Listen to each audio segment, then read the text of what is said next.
several African students who are studying in Ukraine expressing fear as they remain stranded in conflict-ridden Ukraine. The students have been desperately seeking refuge. They were woken up by sounds of explosives in the early hours of Thursday morning. With no public transport in operation, students continue on their quest to find safety and shelter, while the South African and Nigerian embassies say they're working tirelessly to get natives visas to be able to find safety in neighbouring countries. One student from Eswatini, who we will call Emma, says the situation is so unpredictable and they're constantly on the move. She joins us now to tell us more about the situation in the Ukraine currently. A very good morning to you. Thank you so much for taking the time to speak to us. Tell us about the security problems and how you're feeling at the moment. Well, thank you for having me. Okay, right now, so we are currently in the school bunkers, and there's a bus that has been provided for us that will leave this place at around 8:30 so that we can go towards the border side. But then right now, we can just only hope and wait that the bus will arrive, because one was meant to arrive yesterday, but it did not due to the problems that are happening on the road. So right now we're just hoping that when we get to the stop where we're all supposed to assemble as Southern Africans, everything will be okay. It will arrive. You woke up to the sounds of bombs and missiles on Thursday morning. Talk to us about that experience. The sirens started going off, and we immediately had to rush towards the bunkers, the school bunkers, which are bomb-proof. So that was kind of a bit scary for us, but then we managed to try and stay calm, even though the Ukrainian civilians, some of them were panicking. We tried our best to stay calm, and when we got to the school, everyone was okay, was there, and our teachers also were helping us into the rooms and the bunkers, and we're all safe.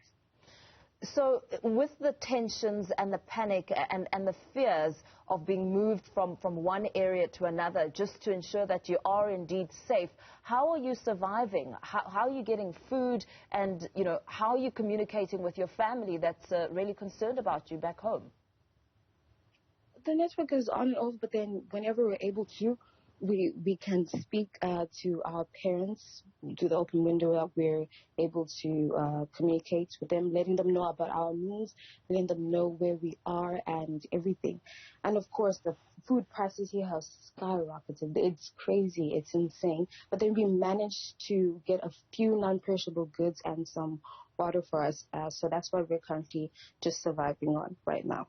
Ukraine has closed its airspace to civilian flights, of course speaking about the high security risks. What sort of communication are you getting from the embassies in efforts to return you to back home, or perhaps to neighbouring countries which may be a lot safer? Right now, as South Africans, there's a list of us with our names and also where we're from. So they're able to get our names, and then so when we get to the borders, we are not going to be having a problem crossing over to the neighboring countries, where we're all going to assemble again in the other neighboring countries. Right now, we're going to be headed towards Poland, so we're going to see how everything is going to go when we get there to the borders and everything. I suppose in a situation like this, Emma, you are prioritizing your life and making sure that you're moving around in the most minimal way possible. What are you carrying with you to ensure that you can move around and make sure that you've got your identity documents and all of your paperwork to ensure your safety and your swift movement through a very dangerous situation? Yeah, so we're moving in groups, and we all each have a backpack with our documents. That's what we were told, to make sure that we have our important documents with us, and also we have a few things for our first aid kits, and also we have things like antibiotics. We have things like the iodine potassium pills, I think, that they advise us to get because of the nuclear power plant that was attacked. So that will help us when it comes to the radiation. And then we just have a small bag that has the non-perishable goods. So we all walk around in groups. We never walk alone, and we're always walking around in groups. So when we rush to the bunkers, we all run together. And then when it's time to, come out and maybe try to get things like money, we all come out together in a group. So we're always together in a group. Russia's partially restricted access to Facebook, speaking about censorship and spreading of what it calls false information. Are you receiving any sort of censorship on your end? Are you able to freely communicate with your family and update them about your situation? Yes, we are able to update our families about the situation. We're lucky that we still have internet, even though it's not the best, but then we still do have internet, and we do update them whenever anything is going on and about our movements each and every time when we can. And in terms of, the calls from South Africa and other countries urging the situation to be mediated and resolved peacefully, are you confident, just judging from the situation and the everyday sort of developments, that there is a resolution and that you will return to South Africa or the other countries safely? For now, yes, I do think we're going to be able to get there, because they're also monitoring our every move. We're also letting them know about our every move, that, okay, now, like, for example, they are aware about the bus that is meant to be taking us today. And then so now they're constantly, urging us that let's get there on time and count how many we are and make sure we never separate and everything like that. So that there's going to be some officials at the borders waiting for us to assist us to get to a certain place where we'll all gather, because some South Africans left yesterday, some are leaving today, some are leaving in the evening today, so just so we can all gather and assemble on the other side.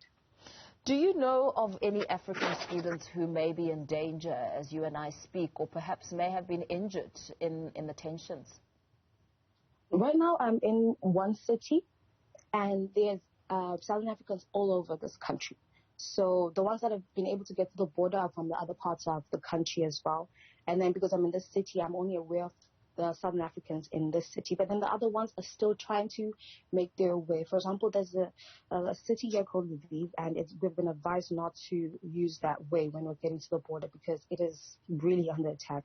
So right now we're going to use a different way. And the Southern Africans that were there, they've also managed to escape from there, and others from other cities. And then, so we're just all hoping that we'll meet on the other side and everyone will be okay.